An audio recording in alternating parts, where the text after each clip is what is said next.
A Deadly American Marriage is doing big business right now on Netflix. It looks at the murder of Jason Corbett and the involvement of Jason's wife Molly Martens and her father Tom Martens. I had the 911 call, which raised a lot of suspicion about how truthful Tom and Molly were being. Like here. Tell me what happened. Did you hit him in the head or? Hit him in the head. With what? With a baseball bat. With a baseball bat. Yes, ma'am. He was choking my daughter. He said, "I'm going to kill her." Welcome to Never a Truer Word, where we look at the words that people choose to use to see if they're telling the truth, the whole truth, and nothing but the truth. And what I do here is different from anywhere else. I strip away everything apart from the words that are said, then use my process of statement investigation, which gives us the key to seeing possible deception, possibly where the truth sits, and the motivations of a person. It's a process I use with investigators, with the media, and corporate clients to get a deep understanding of what is really being said. And this episode features a bonus installment of Jack Googles the case finally to see how right he was. And that case is a 2015 murder. The 911 call was made at 3 a.m. one morning by Tom. The story is now on Netflix. It's a documentary called A Deadly American Marriage. I haven't seen, I do know a little bit about the background, and that's what I'm going to be interrogating when I look at this 911 call, because what I'm going to be looking here for is, was there more to the violence? They're going to say it was self-defense, that Jason was threatening to kill Molly. Is that true, or was there something more going on here, potentially premeditation?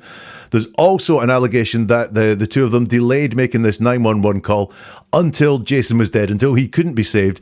That's when they phoned 911. And also, you're going to hear a lot of CPR on this 911 call. There's an allegation that they faked doing CPR there. They didn't want to save Jason at all, so they pretended to the operator they were doing CPR. That's what I'm going to look at when I dig into the words inside this 911 call.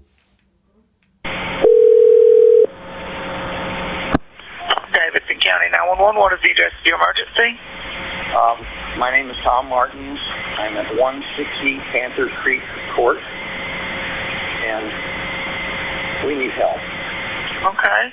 What's going on there? My daughter's husband, my son-in-law, got in a fight with my daughter. I intervened, and I think he's in bad shape. We need help. Okay, what do you mean he's in bad shape? He's hurt?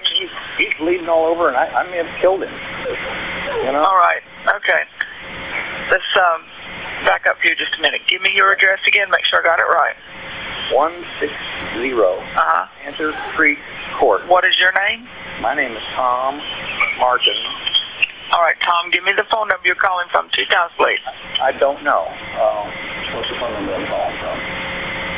I don't know. I'm sorry, I don't know. I'm the father. I'm visiting. I don't know. So there's a call there. It's Tom Martens making the call. You can hear Molly in the background. We'll hear a little bit more from Molly as the call progresses. So it's a 911 call. I love analysing these because if these are truthful, we expect to see signs of desperation, pleas for help, a sense of urgency to them, which is the allegation is not present in this call whatsoever. If these are deceptive, it's the first telling of the story that they know they may have to tell several more times, but this is the first telling. Have they thought through everything? Does it all hang together? Let's find out and look at the words. So we've got the standard opening 911. What's the address of your emergency? And the reply is, my name is Tom Martens. I'm at 160 Panther Creek Court and we need help. Right. So do we have here avoiding the question or not taking on the question? Because it's the question that's first asked is, what's the address of your emergency? And he says, my name is Tom Martens. He's not answering the question. What's going on there? Look, it could be that that's the first thing that he wanted to say, like in his head, like guilty or innocent in his head. He wanted to introduce himself. That's how he starts off phone calls.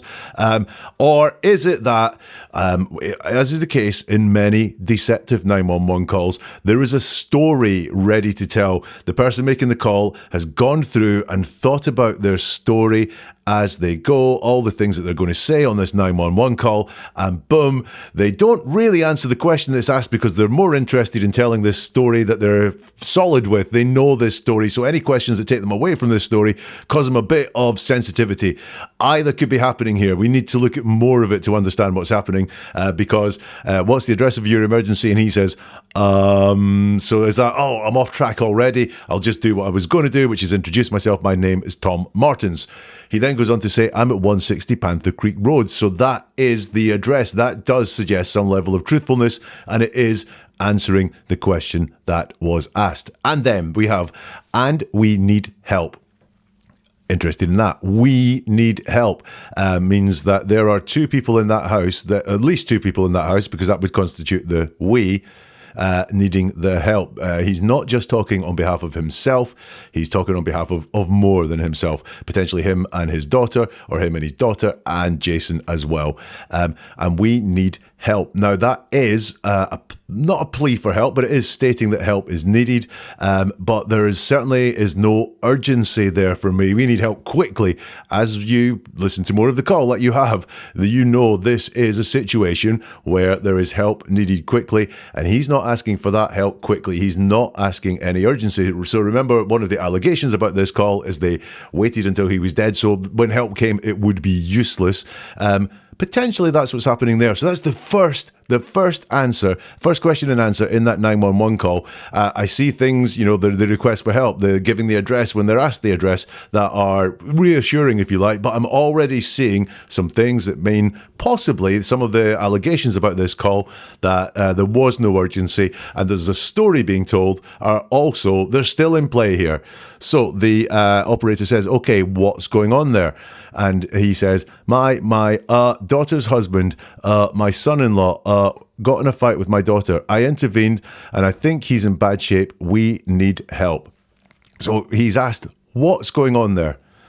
And he doesn't say, we have a guy covered in blood or with severe head injuries or, a guy in a bad shape or anything like that at all. He starts off by saying who it is and then why the incident happened, which could potentially be what's going on there, but it's not, again, got this urgency, and it's got more of a feel of the storytelling going on there. My daughter's husband, my son-in-law, got in a fight with my daughter. So that does feel like storytelling. It does sort of talk about what's going on there, although going on there in the present tense is we've got someone who we think is dead, but that's not what he says here. He's laying out the characters involved in the story, almost like a book. Here's character one, here's character two, my daughter's husband, my son-in-law, and then got in a fight with my daughter is a curious thing there, because what we're going to see as we go on is that they're going to claim that Jason was the aggressor and they hit Jason in self-defense. But it's not. My son-in-law had a fight with my daughter, as in really, was going at her or attacked my daughter or was attacking my daughter or anything like that. It's got in a fight with my daughter, which shows some potential there that the daughter was involved in the instigation of this fight, the starting of this fight. She was intrinsically involved in the fight because it was a fight with my daughter. It wasn't all one way of Jason attacking Molly at all.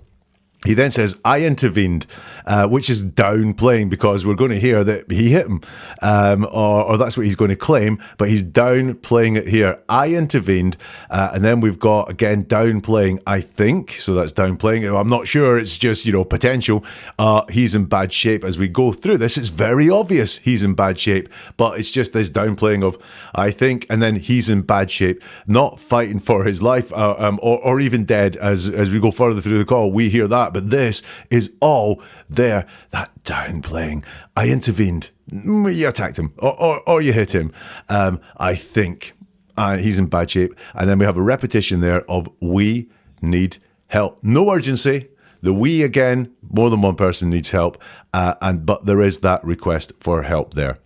The operator says, okay, what do you mean he's in bad shape? He's hurt, he's bleeding all over, and I may have killed him. So all that downplaying before, I think he's in bad shape. Actually, I think I killed him. So why was that not the first thing he said? I think I've killed him. We really need help quickly. That sense of urgency missing here. But if you do look at this, also, regardless of how Jason got into the state that he's in, then this is very truthful. There's no persuasive language there. There's nothing trying to get us somewhere with this. It's just, he's bleeding all over and I may have killed him. So I reckon that is truthful. There's no deception or anything like that going on there. He's bleeding all over and I may have killed him. The operator says, all right, okay, let's back up here just a minute. Give me your address again. Make sure I got it right. We get the address repeated, 160 Panther Creek Court.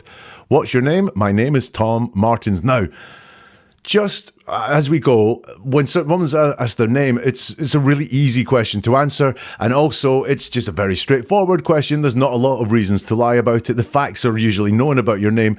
So look at that form of that answer. What's your name? My name is Tom Martens. What's your name? My name is Tom Martens. That's what the truth looks like. And we'll see that that doesn't always happen in life. Even in this call, when a question is answered, then there is just a very simple, factual, straightforward, simple answer to the question. My name is Tom Martens. All right, Tom, give me the phone number you're calling from 2 times, please. And again, we have honesty suggested by the wording here. Give me your phone number 2 times. I don't know. What's your phone number? He asks Molly. I don't know. I'm sorry. I don't know. I'm the father. I'm visiting. I don't know. So what we have here is just, I don't know. Now, I always say I don't know is more believable than I've no idea.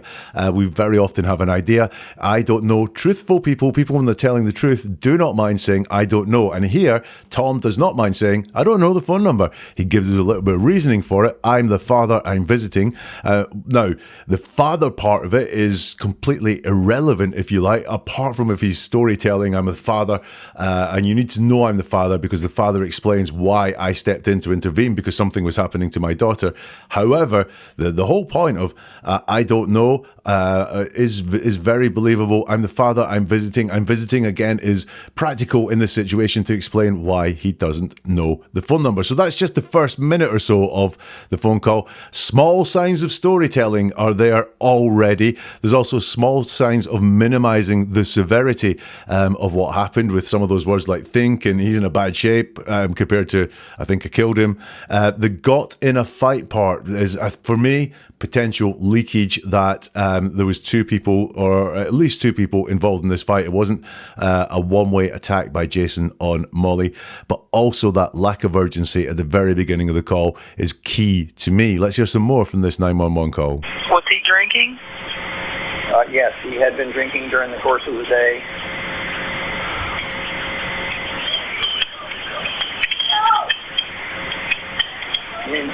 My partner's dispatching the ambulance in the office while I get the information. Okay. All right. Are you right with him now? I am. How old is he? How old is he? 39. All right. Is he conscious at all? No. Is he breathing? I can't tell. Short excerpt there from the call. The question is asked at the start, was he drinking? Yes. Again, yes, it's a yes-no question, and that comes very quickly, so that makes me feel this is some truth going on here. And then I'm curious about this bit. He had been drinking during the course of the day. That sounds very official, doesn't it? He's been drinking during the course of the day. I'm going to come back to that at the end of this episode about why I think that is important. He had been drinking during the course of the day. We hear Molly scream no in the background to something, and then we hear the operator say, my partner's dispatching the ambulance in the office while I get the information. Okay, comes a reply from Tom. All right, are you with him now? I am. You can just see these really short, factual answers suggesting the truth is there. How old is he? He turns to Molly and says, how old is he? Molly says 39. He tells the operator 39. All right, is he conscious at all? No. Now, again, he's not conscious. I think something bad's happened to him. I think he's in a pretty bad way or shape was what he said at the beginning. This guy is not conscious. That is surprising then, the lack of urgency there was at the start of the call. Is he breathing? I can't tell. Now, what we have there is a stutter on the I. Always I look into stutters on the I. When we say I and use that personal pronoun, we're really owning what we say. And there is real repercussions if we lie on behalf of ourselves. It really doesn't work right. So all our lives, in general, we try to avoid lying. That doesn't mean we tell the truth all the time, but we may hide things and so on. So it causes us stress when we lie because of the repercussions. And here, is he breathing? I can't tell is what he says. So during that very short part, during the course of the day, is interesting. Is that storytelling? So it's very formal language. So again, look, was the story constructed? He had been drinking during the course of the day, or is there more to it than that? I'll let you know at the end of this episode. But there are few in that bit, if any, red flags. I can't tell is there, but he's just showing us what the truth sounds like, so we can look at that, and that's his template, if you like, for the truth. And when we see him deviate from that template, then we may be picking up deception. Let's get some more from this 911 call. All right, what I need for you to do is I need someone to roll him onto his back, flat on his back. Okay. Hang on.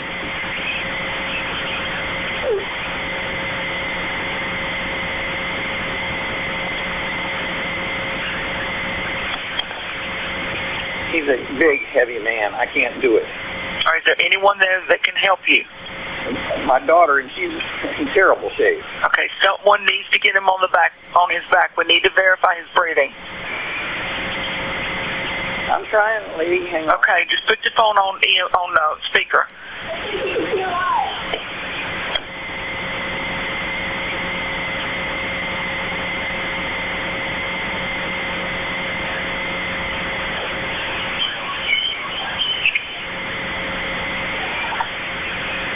Okay, I've got him rolled over. All right, I want you to put one hand under his neck, the other hand on his forehead, and tilt his head back. Put your ear next to his mouth and tell me if you can see or hear or feel any breathing. Yes. I can't see him. No. All right, I'm sending the paramedics and ambulance to help you now. Stay on the line. Okay. Right, we have now more going on in that call and some physical action as well. The operator tells Tom, what I need for you to do is I need someone to roll him onto his back, flatten his back. And the response is, okay, hang on.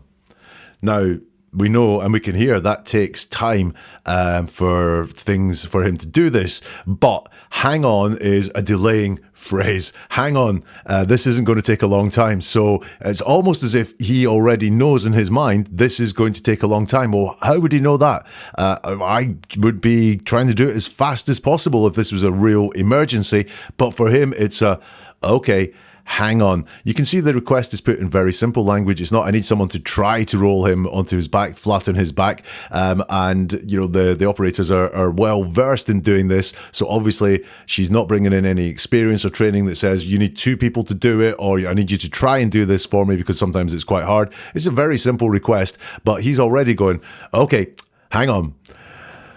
And then there's a long delay after that. And he comes back and says, he's a big, heavy man. I can't do it. He's turning things down there a little bit. It's not, he's a big, heavy man. I can't lay him flat on his back, or I can't move him or anything like that. It's just, I can't do it there. And can't is an interesting thing too. It does mean cannot, but what he's saying there is flat out, he can't do this. He can't turn this person on the back, rather than I'm struggling to do it, or I'm having trouble doing it, or anything like that. It's a flat out can't. I'm not saying this is a lie. What I am saying is it's an interesting choice of words. It's and again, he leaves it at a full stop. He's a big, heavy man. I can't do it. So this again, potentially, is this lack of will to help, or this knowing that it's futile to get involved like this.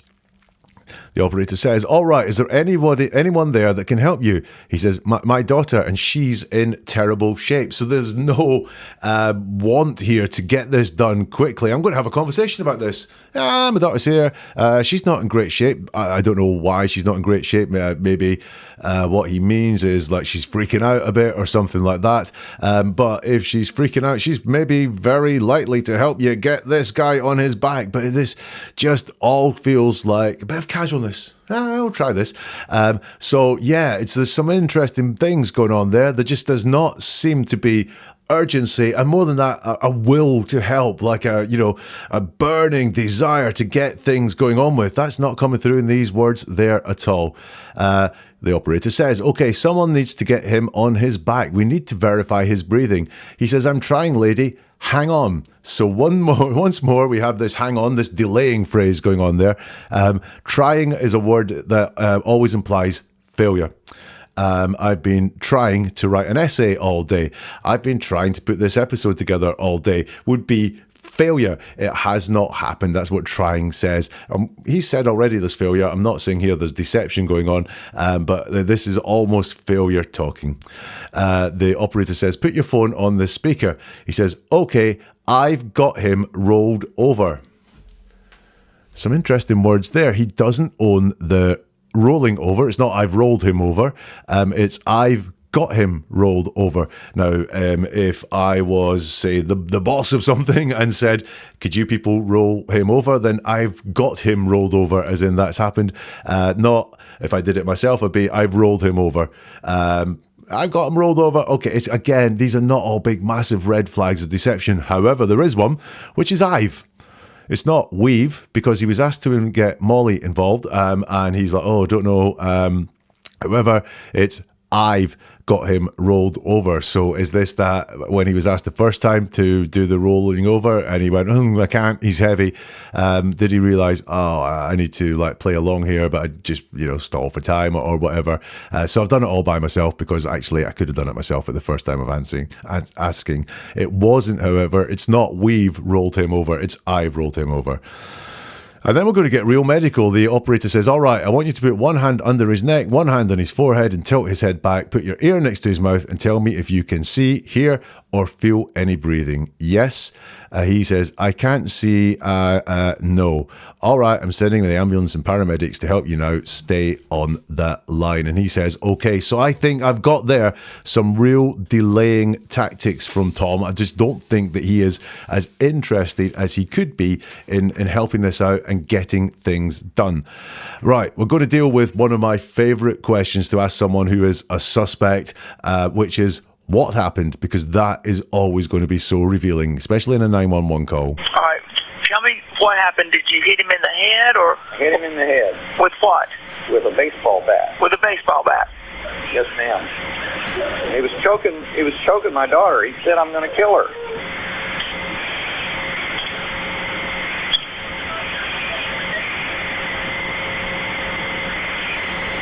All right. We are sending the paramedics to help you now. Where's the baseball bat at? It's in the bedroom here with me. Okay. Just don't touch it anymore, okay? Yes, ma'am. I'm putting some notes in. We've already got them started that way. Right. Just don't hang up. Stay with me. Mm-hmm. All right, so we're going to start CPR.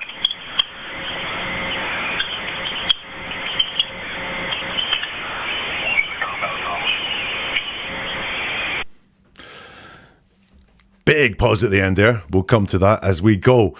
Tell me what happened. Did you hit him in the head or, and she leaves that hanging, and he says, I hit him in the head.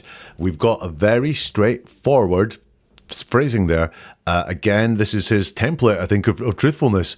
I, so the person in there, there's ownership in there, no stutter on the I. Hit him, so what happened, who it happened to, and how it happened, in the head.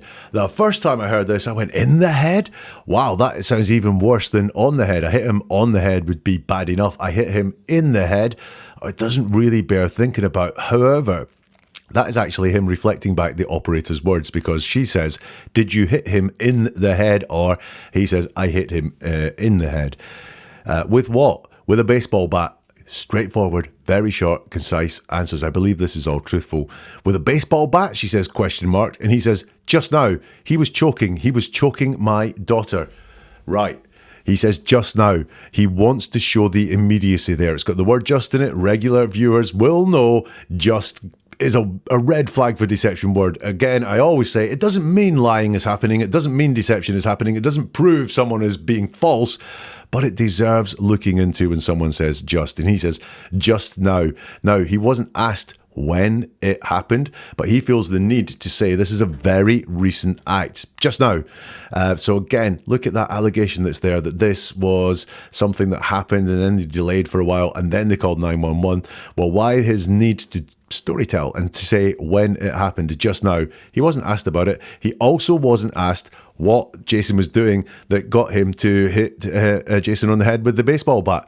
But he does volunteer that information as well. Hallmarks here of storytelling. He was choking my daughter. Now, got to say, if someone had innocently acted in self-defense like this, they may want to get those words out to justify what they've done, so the police don't come whizzing round and going, what the hell's happened here? However, it does have some hallmarks of storytelling, and we're starting to see that as a trait coming through in this call. He was choking my daughter. He was choking my daughter, is what he has to say there. So earlier it was a fight that got into with someone, and now it's choking. So now when we're maybe in the storytelling part of it, the actions are all on Jason towards Molly. He said, I'm going to kill her. Interesting there that he picks up a quote. It's not he was saying he was going to kill her. No emotion attached to it either. If you'll see all of this, just now, he was choking my daughter. I was frightened for her life, might be something that we would say. I was worried that something really bad was going to happen to my daughter. I was scared for her life. None of that is there. It's just actions which can come out. In storytelling, it's very easy to make up actions in storytelling. This happened, this happened, this happened, this happened. People forget to make up the emotions. I felt like this. My senses were doing this. Those things tend not to come out in made up storytelling. He said, I'm going to kill her. So he's gone all the way of getting a quote out there. Again, this feels like a book. You know, we've introduced the characters. He's introduced some actions, and now he's got quotes. He said, I'm going to kill her. No, he said he was going to kill her. He's told, all right, we're sending the paramedics to help you now. Where's the baseball bat at? It's in the bedroom here with me. Okay, don't touch it anymore. Yes, ma'am. Straightforward. I believe all this stuff is true. I believe the baseball bat is in the bedroom with him.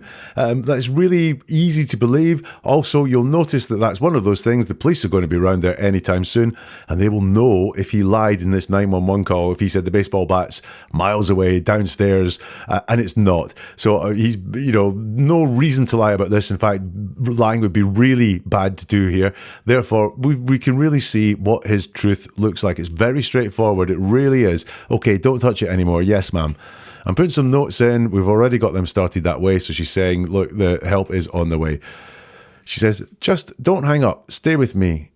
All right, sir, we're going to start CPR. And then we get a very, very, very long pause. So in that little section there, what happened is always a great question, just because that is when people have to start telling stories or just start telling the truth. And you can see there, he's got a mix of them. I think he's got some storytelling going on, but we've got some red flags. Just now, he said, and the choking, I think, are all red flags here. Coming up, we're going to hear the CPR being done, which is one of the cruxes in this call that people think is fraudulent, really. Do you ever feel like you're not being told the full story? I feel like we're getting that on the 911 call. I feel like we're getting a different story from the real one. And this is happening all the time. If you look at someone's words, that is the key to seeing deeper. It's about hearing the world with new ears. And I'm on a mission to share this with as many people as possible. So if you want to unlock that secret, subscribe to this channel now or follow it. Join the movement and dive into the archives. I've done a lot of work looking at 911 calls, including the John Benet Ramsey case 911 call. You can dig into those and learn a lot more about how the words really inform the reality. And do you know someone who needs that skill, someone who deserves to hear where the truth sits? Then hit the like button. That helps us get to more people. Share it with people as well. Recommend it to others. Pass it on, because every single click that goes on, every single share, it fuels the fire. It allows me to dig deeper, to analyze further, and to bring this life-changing skill to even more people. Let's get on with this 911 call now. All right, he is still on his back? He is. All right, I need you to make sure that his mouth and nose are clear. It's a mess. I know, you need to clear it. Okay. Just give me like a washcloth or something.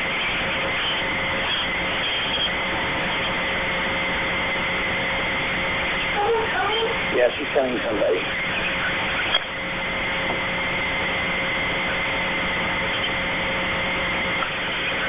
Okay. All right, everything is clear? Yeah, as clear as I can get it. He's covered in blood. All right, listen carefully. I'll tell you how to do chest compressions. Yeah. All right, make sure that he's flat on his back with no pillows under his head.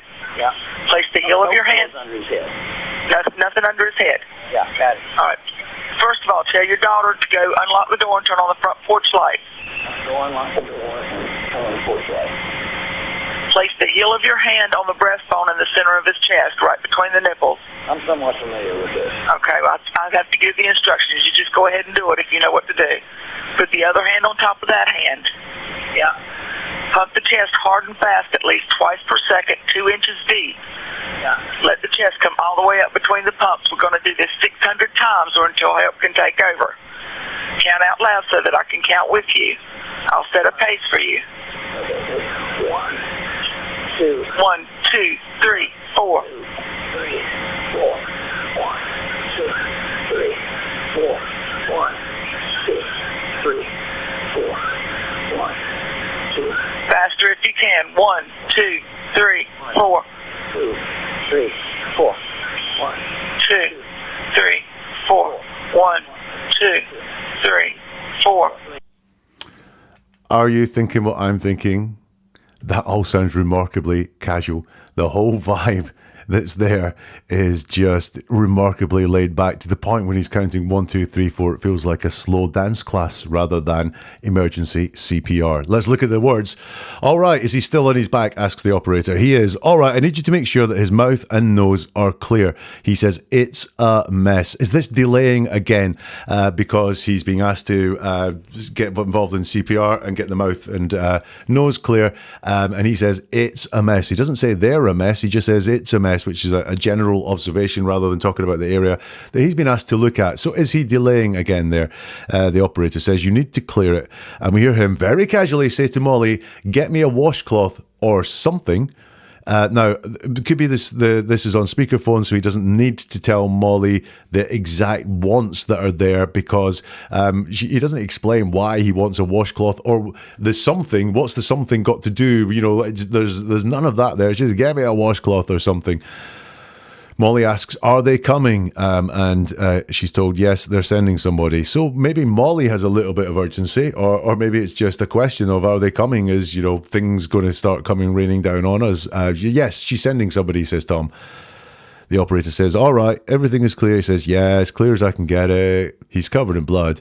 All very casual. I mean, very factual as well. There's nothing there that, well, I guess as clear as I can get it is qualified a bit, but it's just very straightforward. And then we get into the chest compressions. I'll tell you how to do chest compressions. And he says, all right. He says, yes, sorry. Then the operator says about making sure he's flat on his back. Place the heel of your hand. And he goes, oh, pillows under the head. Is this clarification because he wants to do something correctly according to the way he's been instructed? Or is this, again, just more delaying going on here because he really wants to do it? First of all, tell your daughter to go unlock the door and turn on the front porch light. He repeats that instruction to Molly, but there's no real urgency again to it. Maybe they're just very calm in a crisis. I don't know. Then he's told where to put his hand. And he says, I'm somewhat familiar with this. I'll come back to that at the end, although the somewhat is not, I am very familiar with this, or leave me alone, I know what I'm doing. I'm somewhat familiar with this. She says, look, I have to give you the instructions, but if you know what to do, go ahead and do it. And then we've got this weird counting bit where she tells him all the things to do.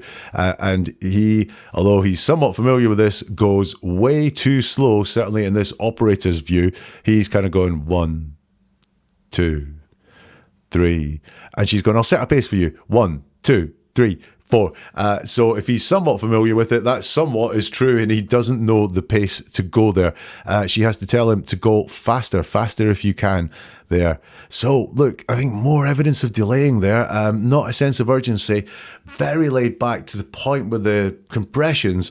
If he's familiar with it, if he knows what he's doing there because he's had training or first aid training or whatever it is, not very memorable. There just seems to be delaying and no sense of urgency there. The CPR continues on the call. I'm handing the phone to my daughter. All right, that's fine. Hey, are you with me? Yeah. All right, listen to me. I need you to calm down so that we can help him, okay? All right, your dad's going to need some help pumping. I need you to get ready to pump, okay? Okay. When he gets to 200 pumps, you're going to take over. Okay. He can show you how to place your hands, but I need you to stay calm. I'm certified. I just can't think. Okay, you have to stay calm. Let your training take over. We need to try to do this to help him, okay? Oh, okay. All right, keep your dad pumping. 1, 2, 3, 4. That rate. 1, 2, 3, 4. 1, 2, 3, 4. 1, 2, 3, 4. Good. Here we get to hear from Molly in earnest for the first time in the call, because Tom says, I'm handing the phone to my daughter. She's asked, are you with me? Molly says, yeah. Then we get more on the instructions for how to do CPR, and we just get one word answers. She's just like, oh, okay. And then there's more instructions, and it's this, oh, okay. Not engaging really with the operator here.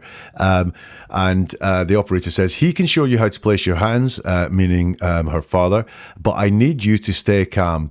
Molly says, I'm certified. I just can't think.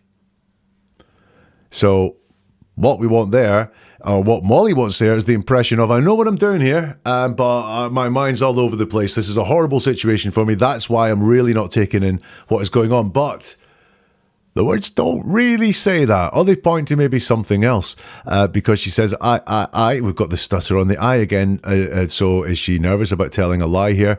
Just can't think. So we've got the word just there, and can't think. Well, thinking has got very little to do with this. This is, if she's certified, it's a memory exercise, so it's allowing your memory to come through. If she doesn't know, or if she needs a refresher, it's a listening exercise, but that's not the reason she gives for why this is not going to be happening very smoothly. It's she just can't think, and I just can't think. Don't look any more in it. Just focus on the thing that I've just told you to focus on, is what could be happening here. She's told you have to be calm, let your training take over. We need to try to do this to help him, okay? Again, we just get this, oh, okay. All right, keep your dad pumping. 1, 2, 3, 4, that's right. And then we get this asynchronous out of time counting of the 1, 2, 3, 4, the 1, 2, 3, 4. Again, a lack of urgency and a lack of a desire to help are apparent here in this part of the 911 call. Let's listen to another section of the 911 call. Swim coach, certified. Yeah, she said that she's certified. Her training's taking over now. Are you rested enough to take over for her? I guess I'll have to be. What's your name? 1, 2. What is your name? Molly. All right, listen to me. This is the count. 1, 2, 3, 4. 1, 2, 3, 4. 1, 2, 3, 4.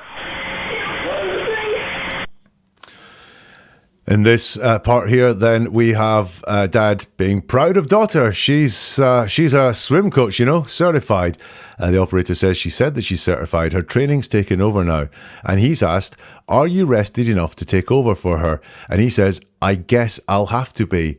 Not, yeah, or give me a minute and then I'm good to go and do it really, really well. I guess I'll have to be. Now, the only other time I've seen something like that on a 911 call is in the Ellen Greenberg call, where her fiance is asked, do you know how to do CPR? I'm going to tell you how to do CPR for me. And he says, I guess I have to, right? Which is interesting that we've got almost the exact same phrasing in this call here. I guess I'll have to be, is what he says. The operator then starts talking to Molly. What's your name? What's your name? She screams, Molly. And then we've just got more of the counting going on. Because I only look at words. I will not look at emotions, acting, or anything like that. But does that sound like energetic counting to you, as if someone is moving at the same time as they're counting? It doesn't to me. It sounds like she's sitting going 1, 2, 3, 4, 1, 2, 3, 4, rather than up, down, there. That's what I think I hear there, but I'm not an expert on that, so let me know in the comments or on social media if you can. Let's have a little bit more from the call now. This is the end of the call. Daughter's trying to...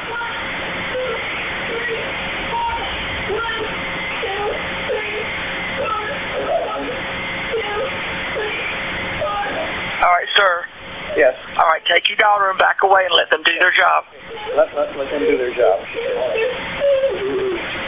Try and keep her calm, okay? Okay. Y'all did a good job. Molly. Let them do their job. No.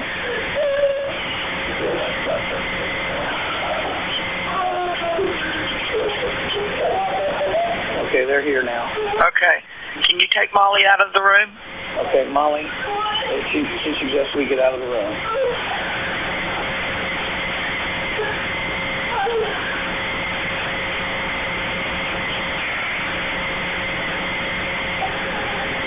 Okay, are you okay? As much as possible. I understand. As much as possible. Are you okay? Yeah, I'm okay. Okay. All right. Law enforcement's on the way. All right. If I can do anything else, just let me know, okay? No, I need to get my daughter out of there. Okay. All right, call us back if you need us. Molly, come on out of there.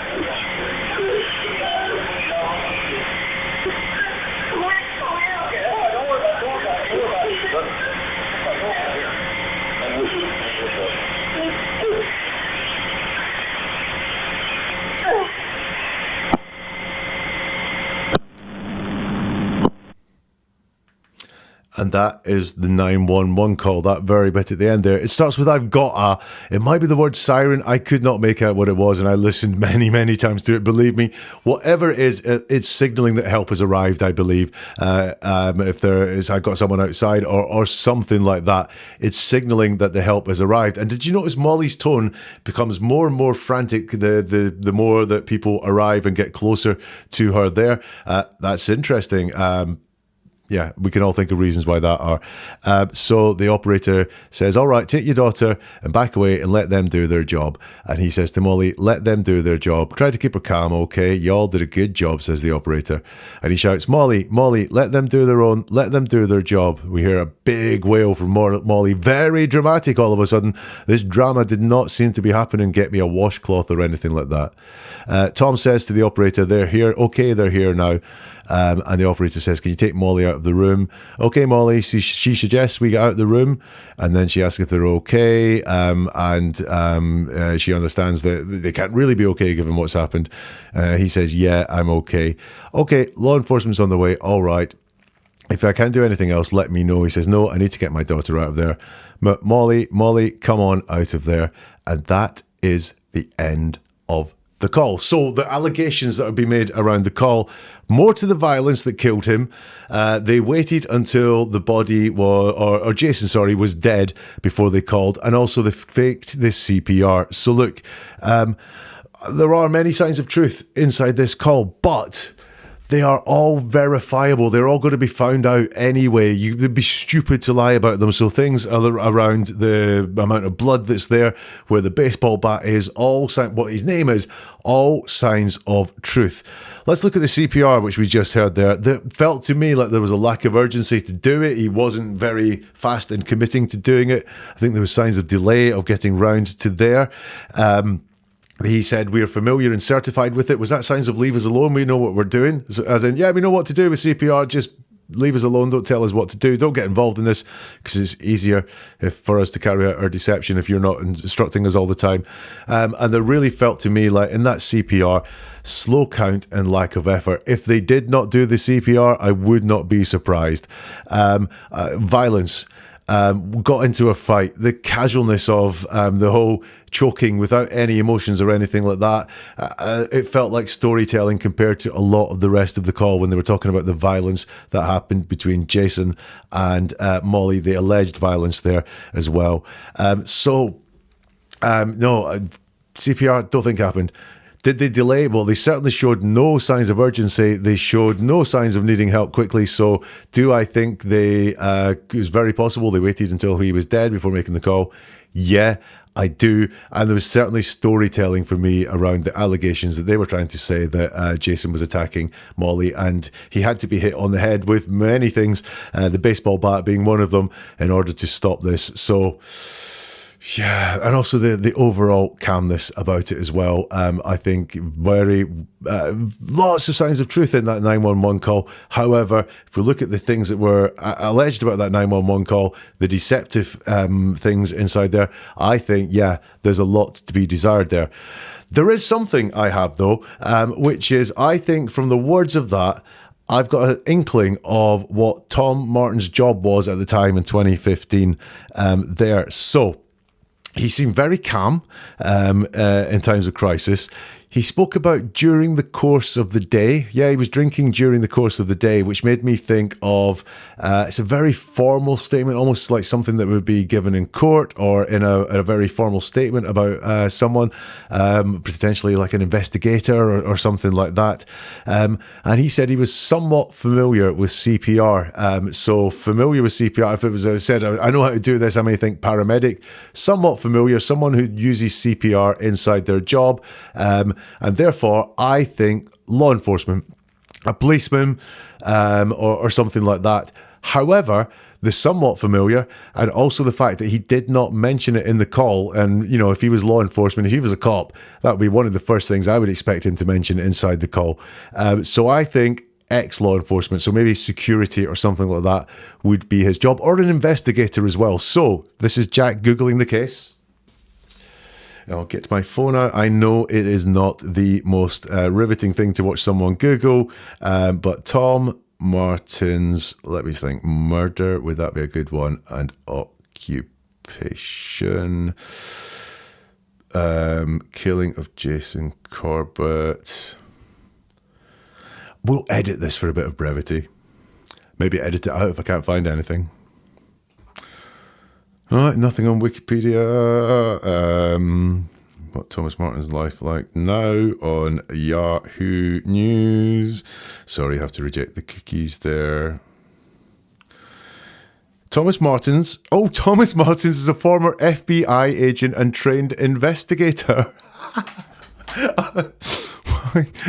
So former as well, yes. So yeah, ex-FBI agent and trained investigator. I'm just going to screenshot that and we'll add that to the video version of this episode. So there you go. From the words that I saw there, which were I've just kind of shot myself a little bit there now, which was during the course of the day, somewhat familiar, and also that calm demeanour that was there. I did think, law enforcement, FBI, I think I will take that, and investigator as well. Yeah, so there you go. That is what you can get from looking at the words that someone uses. It's not all about truth and lies. You can find out a lot more beyond that as well. What do you think about deadly American marriage? Do let me know in the comments here if you can, or on the socials. You can find details of the socials at neveratruerword.com. And if you're interested in learning more about the words that people choose to use and the points of deception, the points of the truth, and also the motivations of someone, and apparently what they do for a living, then do go to the website neveratruerword.com, and we'll see you soon for something new from Never a Truer Word.